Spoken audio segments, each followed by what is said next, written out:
சுவிசேஷத்தின் நிச்சயம் என்பது ஆழமேறியது. ஒருவன் கர்த்தராகிய இயேசு கிறிஸ்துவை ஏற்றுக்கொண்டு ஒரு விசுவாசியாய் மாறுகிறான் என்றால் கிறிஸ்தவ வாழ்க்கையில் அவனுக்கு ஆழமேறிய நிச்சயங்கள் பலது உண்டு. இன்று நான் மரித்து இயேசுவோடு கூட நான் இருப்பேன் என்ற நிச்சயத்தை பெற்றவர்கள்தான் கிறிஸ்தவர்கள். முன்னாள் நம்முடைய பாரத பிரதமர் இந்திரா காந்தி அம்மையார் அவர்களை பில்பி சிங் என்றதான ஒரு கொடியவன் சுட்டுக் கொண்டான் என்பதை நாம் அறிவோம். அந்த பில்பி சிங் ஜெயிலில் அடைக்கப்பட்டிருந்த போது ஜெயில் ஊழியம் செய்தவர்கள் அவருடைய கைகளிலே ஒரு பரிசுத்த வேத புஸ்தகத்தை கொடுத்தார்கள்.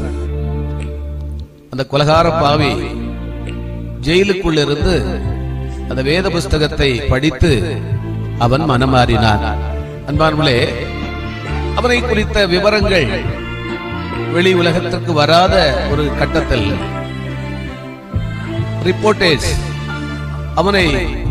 அவனுடைய செய்தியை சேகரிப்பதற்காக பேட்டி எடுப்பதற்கு ஜெயிலுக்கு கடந்து போன போது அவன் சொன்னதான ஒரு காரியம் என்னவென்றால், இந்த வேத புஸ்தகம் மாத்திரம் என் கையில் கிடைத்திருக்காவிட்டால் யாராவது என்னை கொன்றிருப்பார்கள், இல்லாவிட்டால் நான் தற்கொலை பண்ணி செத்திருப்பேன்.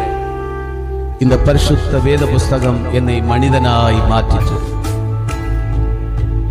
நான் இன்று மரித்தால் கிறிஸ்துவுக்குள்ளாக மரித்து கிறிஸ்துவோடு நான் சேர்க்கப்படுவேன். கருப்பு துணி முகத்தில் மூடப்பட்டு அந்த தூக்கு கயிறை முத்தமிடுவதற்கு முன்னே அவன் ஆழமேறிய நிச்சயமான ஒரு வார்த்தையை சொன்னான்.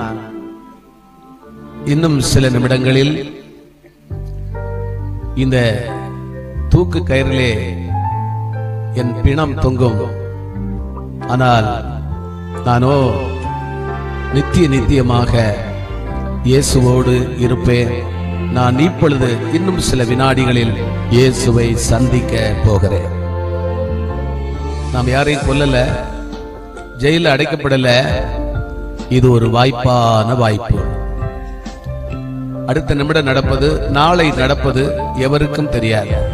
ஆகவே ஒவ்வொரு மனிதனுக்கும் ஆண்டவர் வாழ்க்கையிலே மாற்றம் பெற, இயேசுவோடு ஐக்கியப்பட, நித்தியத்தை குறித்த நிச்சயத்தை பெற ஒரு சந்தர்ப்பத்தை ஆண்டவர் தந்து காத்து நிற்கின்றார்.